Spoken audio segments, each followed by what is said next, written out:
Well, hello everyone. Nice to see you. Hello. Welcome to Pockets, a conversation for this month, April 2025. And it's Hi, I'm Mary. I'm Bob. And we're going to just share today briefly uh, on that theme in Revelation chapter 4 that says, "Come up here, and I will show you what must take place after this."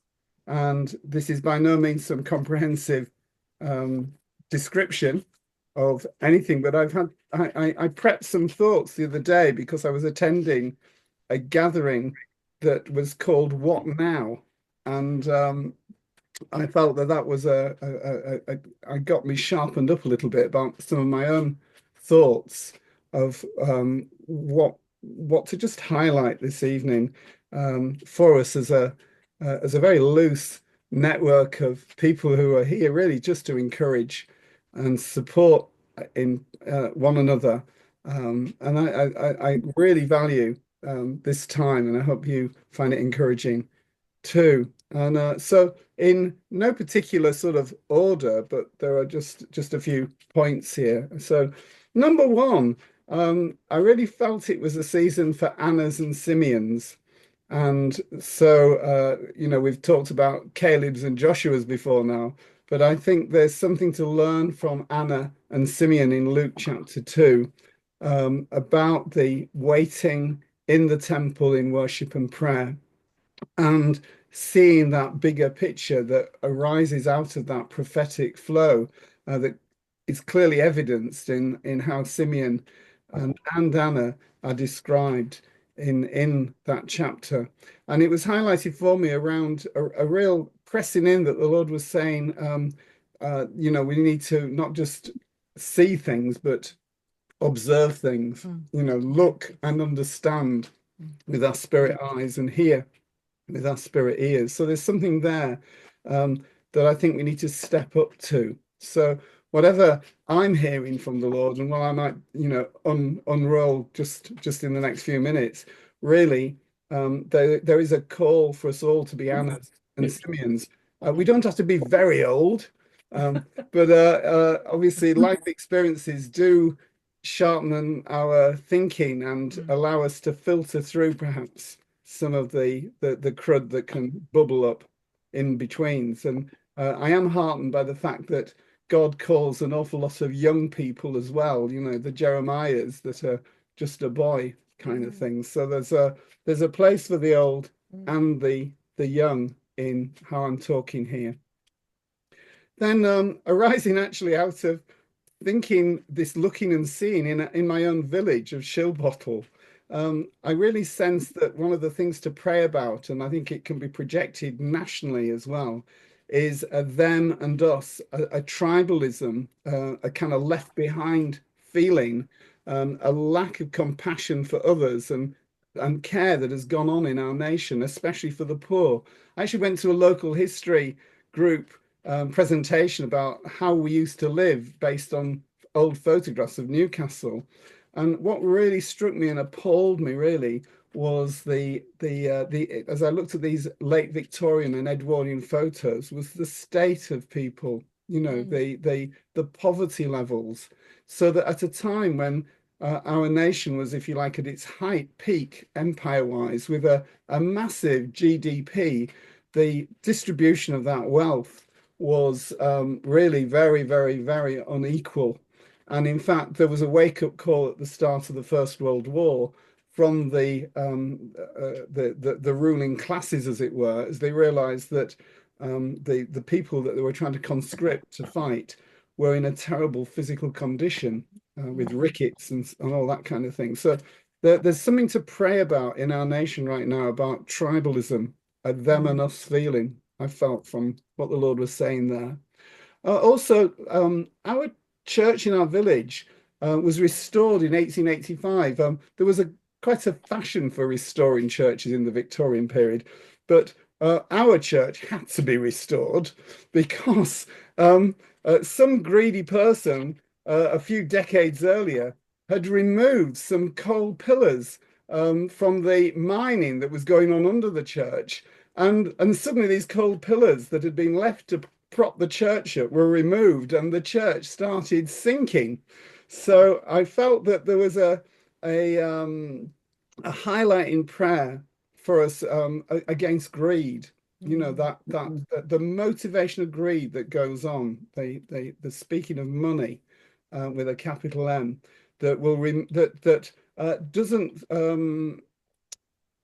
think has no conscience at all about removing the pillars that are holding up the societal frameworks.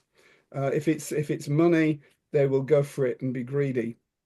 And then, sadly, as well, the first marriage in that restored church was a very famous politician. I can't remember which Grey it was. It wasn't the Earl Grey family in Howick Hall in Northumberland here, but it was a famous politician of the day.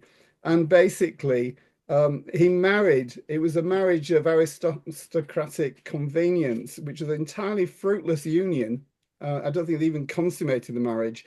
And as soon as the lady died some years later, he married his housekeeper.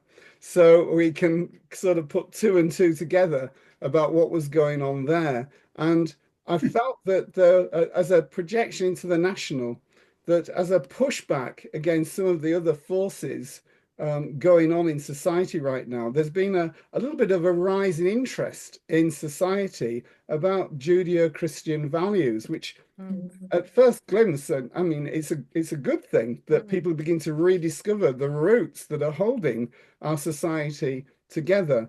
But I felt it was going to be a fruitless union if there was with the effect, if the affections were elsewhere. You know, that it's not just about upholding moral values, Western values. It's not blind patriotism that the nation needs, but a call to turn to God and into his intimacy to win hearts and minds to Jesus. So although I personally welcome the sort of interest that's going on around Judeo-Christian values, really being highlighted as being the thing that's holding up our civilization, that it doesn't detract from the prayer need to turn people's hearts to Jesus. And within that, I have been heartened by kind of news that Gen Z are turning in different places to the Lord in greater numbers, and there's been a surge in Bible sales nationally, and the Bible, and this has been fueled. The sales are coming from that younger Gen Z people, so this is really amazing. So in the end, I think the Lord is telling us that we have to step up to our place in that revival. I believe the Lord is already beginning to ignite and roll out. We need to be alert to that and start to display some courage and boldness and also wisdom in how we seize those opportunities that are there. There's a lot of talk around prophetically, and I think it's valid to pray for Jehu and Cyrus anointings in the nation. Jehu removed godless opposition against the people of God in his day, against rebellion, and it basically brought a cleansing to the land. Cyrus facilitated and enabled the return and the releasing of people from exile.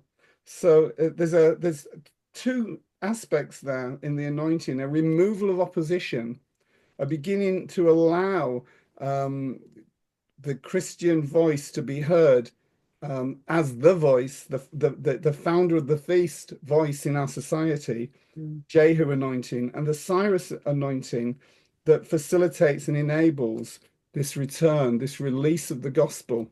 So that as a prayer point, I really believe that's important. I had a little word popped into my brain, daily revival bread, a couple of weeks ago, which I was fascinated when my friend shared a dream where he'd gone to his grown-up dad's house in the dream, and there on the doorstep was a little pile of bread. And he went inside and said, "What's this bread doing outside your door, Dad?" And he said, "Well, it just keeps appearing." And he opened up the kitchen cupboards, and they were stuffed full of bread in various stages of moldiness. And they said, "Oh, come on out! I'll show you what I'll do with these." He come on outside, and he was tossing them to the birds out on the lawn. Mm. But I felt there was a call there to be alert to the fact that the Lord is daily providing us with daily revival bread for the nation, with an emphasis on the word revival and daily. And we need to be listening up and hearing that and using the bread, the words of God that are being given to us. Um, I had a word at the same time about a crate of frozen school milk. In the old days, we used to all, when we were kids, we used to receive these little bottles of milk at school. And if they were kept outside in winter too long, they would freeze and expand and push the tinfoil off the top of the glass bottles. And I thought the interpretation of that word was that we need to bring the frozen milk inside and into the center of where it needs to be heard. So there were two calls in bread and milk for me over the last couple of weeks. Daily revival bread that should be used, frozen milk that needs to be brought into the warmth where it's needed. And so, without again sounding a bit too over personal with this, I had a really scary dream. And in this dream, I had forgotten even my name. I'd forgotten who I was, everything about me. I didn't know even how to do the most basic tasks like getting on a bus to get home. And I wasn't entirely sure where home was. So I was in the dream and then I woke up, so that's fine. But what I felt God was saying was that the enemy is trying to limit what we're doing, to forget who we are and the calling upon us and what we can do. So, as a dream, it was a very disturbing dream. And in fact, I used it as to pray for somebody who was suffering from dementia issues. It really gave me a glimpse into that confusion that must go on mentally. So it had a practical prayer application in the immediate, Yeah. but I did feel the Lord was telling me that this is the enemy's ploy Mm. to try and to get us to forget who we are in the spirit and the calling that's upon us and what we are capable of, the power that we have within us. And that attempt to marginalize as well, which is what the frozen milk I was thinking about earlier, to say to us when we attempt to go into the public square, as it were, to share the gospel, you don't belong here. Now, on the call here, we've got a lovely guy called Brian, and he shared with me a couple of words that I really sort of pondered on for a while. One of them was the word rain white. And you may know about the walker, although he's dead now, but he lived to ripe old age, walking up and down hills, mountains in the Lake District. And there was a word there that Brian shared with me, and I felt too about the older guiding the younger up and down the mountains. So there was a something there to consider about our role if we're mature in the Lord, and I mean young and old, but mature in the Lord for guiding people. But then I thought about what the name Rainwhite means, and it's somebody who the name just means somebody who makes or repairs carts, and whenever old rains, old carts, and these are whenever you think about transportation like cars and boats and aeroplanes, the Lord's usually talking about ministry.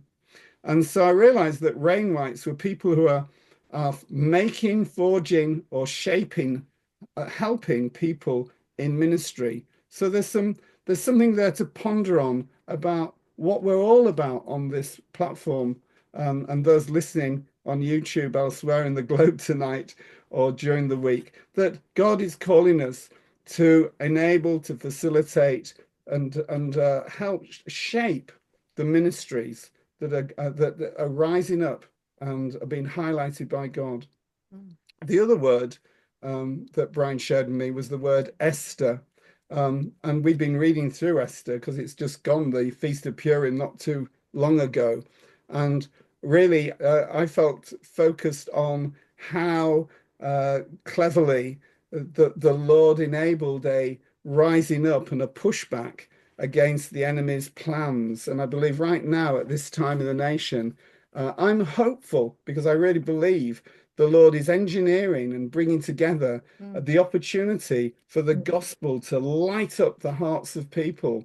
And some of these things I've shared are really descriptors of what He's calling us to be like, as and what we should be praying about and praying against at this time for what's ahead in our nation. And finally, um, it's a short book, so maybe that's why the Lord highlighted it to me and didn't give me a really long book that I would take forever to read and maybe lose my way in it. But he highlighted for me the word that the little book of Zephaniah, and in that book, it's just 3 chapters long. Um, I felt God was saying that this little book was a book for this period.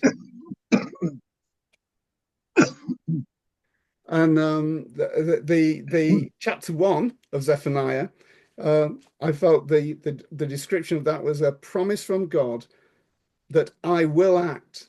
And if you go through Zephaniah chapter 1, it's full of I wills from the Lord, that he will sweep away, if you like, the rebellion, and he will if you like, prevail against all the wicked plans that the enemy wants. And in chapter 2 of Zephaniah, he calls people to gather together to seek him and to seek his righteousness, to seek humility. And he's really addressing what I'm usually reluctant to use the word remnant, but it's there in the Bible. And the reason why I'm tend to get reluctant about the word remnant is because he always suggests that there's only going to be a very few of us that are going to follow the Lord, and everybody else won't. But I don't believe that that is what is in store for our nation at this time. I believe there is going to be a very a gathering harvest, and that this isn't going to be a small affair. But nevertheless, there are always two types of people: those who listen to the Lord, those who seek him and wait for him, and those who don't. And then in Zephaniah 3, we have that promise from him that he is with us and he will rescue us, gather us, and wonderfully restore us. So if we felt that there was no hope for our nation, I believe from that, if you like, what I'm hearing in the spirit is that there is hope. God is working even through the if you like, the messes of our society that are going on in it, and we're being called to pray and to be alert to the enemy's strategies and just to keep focused in on what the Lord wants us to do in our own particular tasks and assignment. David said, you know, I'm like a weaned child. I don't concern myself with things too big for me. And sometimes, for me personally, you know, I get a constant media stream from various sources, emails telling you about various things. It's very easy to start to feel overwhelmed by all that's going on across the entire globe. So that would be a prayer for every one of us, I believe, to just hear with the Lord's filter what we do need to hear, and not what the media unselectively is just kind of swamping over us. Well, thank you for listening to that. And if that's of help to you in the whole idea of come up and see what is going to now take place, it's got practical application in there. And certainly, please test it, and please pray through what you think is personally applicable to you. God bless you.